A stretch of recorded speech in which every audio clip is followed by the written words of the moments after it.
जी, मेरे साथ है रोशन भैया। रोशन भैया बलिया ज़िले से बिलॉन्ग करते हैं। भैया को फिस्टुला इन्होंने डायग्नोस हुआ था और ये ग्रेड 2 का इंटरस्फिंक्टिव फिस्टुला था। ग्रेड 2 इंटरस्फिंक्टिव फिस्टुला का मतलब होता है कि एक इंटरनल स्फिंक्टर को पियर्स करते हुए फिस्टुला और उसमें एक छोटा सा कोई ट्रैक या एब्सेस बन जाए। हम देख सकते हैं इस रिपोर्ट में ये उसके इस रिपोर्ट के हिसाब से अगर हम इसका पिक्चराइजेशन करें तो कुछ ऐसा पिक्चराइजेशन आता है।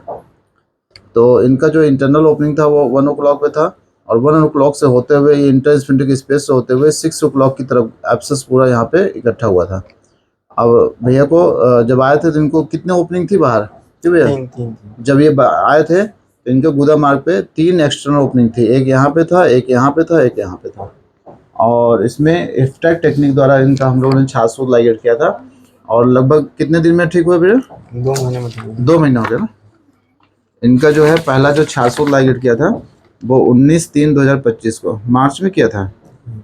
जब पहले दिन आए थे तभी किया था 19 पहले दिन नहीं, हाँ। दूसरी बार आते थे। कै तारीख को आए थे?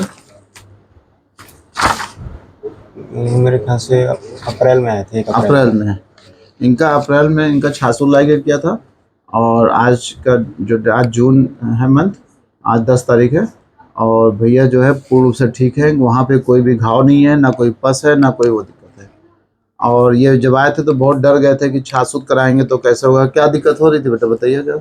हमको सर ब्लड आ रहा था शुरू में, तेज बोलिएगा। हाँ ब्लड आ रहा था हमको। लैट्रिन की तरफ बहुत दर्द होता था, पूरे दिन पेन रहता था, बर्दाश्त नहीं होता था। बहुत हम परेशान हो गए थे। डॉक्टरों से फिर हमने संपर्क किया, वो डरा दिए कि 7-8 महीना 6 महीना लगेगा और बहुत परेशान हो जाओगे। तो फिर हमने आपका वीडियो देखा सर यूट्यूब पे, तो हम आपके पास आए। आपने चेक किया, आपने कहा 3 महीने में ठीक कर देंगे, मगर 2 महीने में ही ठीक हो गया। अच्छा, जो दर्द जो जलन होती थी वो छाछसूत बांधने के बाद उतना ही होता था कि कम हो गया था या ज़्यादा हो गया था? नहीं, दर्द तो महसूस नहीं हो। डॉक्टर साहब आराम से, हम ट्रेन से आते थे, आराम से चले जाते थे। अच्छा, बलिया कितना दूर पड़ता है? बलिया यहाँ से लमसम 300 किलोमीटर है। 300 किलोमीटर इनका लखनऊ से घर पड़ता है। और चूँकि भैया बता ही रहे हैं कि बिफोर द ट्रीटमेंट यानी जब इनको समस्या थी तो बहुत ज़्यादा पेन था। और कई बार क्या है कि हमारे समाज में छाछसूत के प्रति बहुत सारी भ्रांतियाँ हैं कि पेन होगा, जलन होगा, चल नहीं पाओगे, लैट्रिन का रास्ता कट जाएगा तो लैट्रिन रोक नहीं पाओगे यानी इनकॉन्टिनेंस हो जाएगा। तो क्या होता है ना कि देखिए बहुत सारे इसके लोग मतलब छाछसूत में क्या है ना कि कुछ मिथ है। मतलब कई बार लोग कहते हैं, आपने देखा होगा कि गाँव में कई बार नॉन मेडिको यानी जो डॉक्टर नहीं भी होते हैं वो भी छाछसूत के नाम पे प्रैक्टिस कर रहे होते हैं। तो उनकी वजह से कई बार छाछसूत के नाम पे जो धागा बांधते हैं उससे बहुत पेन होने लगता है।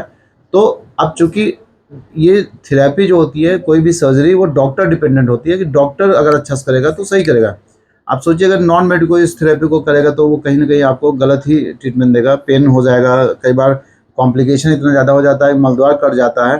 तो अगर आप छाछसूत्र किसी अच्छे डॉक्टर से कराते हैं जो पढ़े लिखे डॉक्टर हैं, तो मुझे नहीं लगता कि आपको इतना पेन होने वाला है या इतना दिक्कत होने वाली है। अगर हमारे समाज में मान लो कोई बीमारी थी और हमने कोई इलाज कराया, अगर उसका दुष्परिणाम आया तो हम 4 लोगों को बताते, तो वही धारणाएँ हमारे समाज में हो गई हैं कि छाछसूत्र बहुत पेनफुल होता है, बहुत दिक्कत करता है। अगर आप अच्छे डॉक्टर से कराएँगे, पढ़े लिखे डॉक्टर से कराएँगे इसका इलाज, तो मुझे लगता है कि आपको ऐसा कोई दिक्कत नहीं आएगी। देखिए भैया को हमने 3 महीना बताया था ठीक होने में, लेकिन भैया 2 ही महीने में ठीक हो गए। जबकि ग्रेड 2 का और अगर फिस्टुला का रास्ता बहुत घुमावदार है तब ये थोड़ा कॉम्प्लिकेटेड केस होता है, लेकिन उसके बावजूद भी भैया को मतलब 2 महीने में कंट्रोल हो गए। तो अगर आप कहीं भी हो, इंडिया में कहीं भी हो, अगर आप किसी भी जो आयुर्वेदिक छाछसूत सर्जन डॉक्टर होते हैं, अगर आप उनसे सही से इलाज कराएँगे तो मुझे लगता है कि आपको पाइल्स, फिस्टुला जैसी समस्याओं से एक तो जल्दी निजात मिलेगी और ऊपर वाला चाहे तो दोबारा होने की संभावना लगभग ना के बराबर होती है। धन्यवाद।